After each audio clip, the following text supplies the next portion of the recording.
নমস্কার, শান্তিবার্তা চ্যানেলের পক্ষ থেকে সকলকে জানাই শুভ শারদীয়ার অগ্রিম শুভেচ্ছা ও আন্তরিক অভিনন্দন। পশ্চিমবঙ্গের আলু চাষি ভাই থেকে সংরক্ষণকারীদের জন্য অত্যন্ত সুখবর।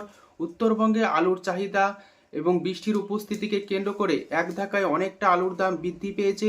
উত্তরবঙ্গে জ্যোতি আলুর বন্ডের দাম 1,00,000 টাকা গাড়ি, শুধুমাত্র সময়ের অপেক্ষা। এই পরিস্থিতিতে দক্ষিণবঙ্গের বেশ কিছু ইউনিটে আলুর চাহিদাকে ভিত্তি করে আলুর দাম ঊর্ধ্বমুখী হতে শুরু করেছে। অক্টোবর মাসের প্রথম সপ্তাহ থেকে দক্ষিণবঙ্গের সর্বস্থানেই আলুর দাম বৃদ্ধি পাবে। তাই চাষি ভাইরা ধৈর্য সহকারে আলু বিক্রি করুন, যেহেতু এখনো হাতে ডিসেম্বর মাস পর্যন্ত সময় রয়েছে। অপরদিকে উত্তরপ্রদেশ, পাঞ্জাবে আর্লি আলুর চাষ যেমন অনেকটা পিছিয়ে পড়েছে, পশ্চিমবঙ্গে আগামী দিনে আলুর চাষ অনেকটা পিছিয়ে পড়বে। অর্থাৎ নতুন আলু বাজারগুলিতে আসতে জানুয়ারির 15 তারিখের আগে কোনো মতেই সম্ভব নয়। তাই হাতে আরও 15 দিন এক্সট্রা সময় পাবেন। তাই চাষি ভাইরা অত্যন্ত বিচার বুদ্ধিকে কাজে লাগিয়ে ধীরে সুস্থে আলু বিক্রি করুন।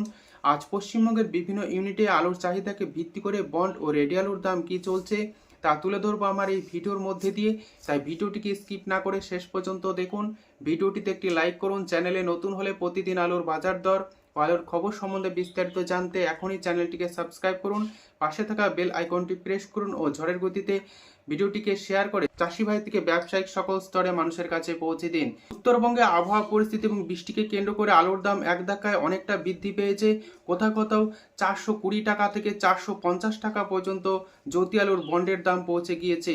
পাশাপাশি হিমঘর থেকে আলু নিকাশি কম পরিমাণে হওয়ার কারণে আলুর দাম কিন্তু বাড়ছে। দক্ষিণবঙ্গে আলুর দাম বৃদ্ধি না পাওয়ার প্রধান কারণ হিসাবে জানা যাচ্ছে, এবছর দক্ষিণবঙ্গের অধিকাংশ হিমঘরগুলিতে চাষি ভাইদের হাতে বেশিরভাগ বন্ড রয়েছে এবং ব্যবসায়িকদের হাতে যে সমস্ত আলুর বন্ড ছিল তা কিন্তু তারা কম দামে বিক্রি করে ফেলেছে। যে কারণে চাষি ভাইদের কাছ থেকে কম দামে বন্ড হাতি নিয়ে তারা যে লসে আলু বিক্রি করেছিল তার কিছুটা ঘাটতি মেকআপ করতে চাইছে। তাই কিন্তু আলুর দাম দক্ষিণবঙ্গে অনেকটা কম উত্তরবঙ্গের তুলনায়। তবে বিভিন্ন রাজ্যগুলিতে আলুর চাহিদা ভালো রয়েছে। আগামী দিনে আলুর চাহিদা আরও বাড়বে। এবছর উত্তরপ্রদেশ, পাঞ্জাব, হরিয়ানার যে সমস্ত মোকাম রয়েছে সে সমস্ত মোকামে আর্লি আলুর চাষ অনেকটা পিছিয়ে পড়েছে। পশ্চিমবঙ্গ আগামী দিনে বৃষ্টির উপস্থিতিকে কেন্দ্র করে আলুর চাষ অনেকটা পিছিয়ে পড়বে।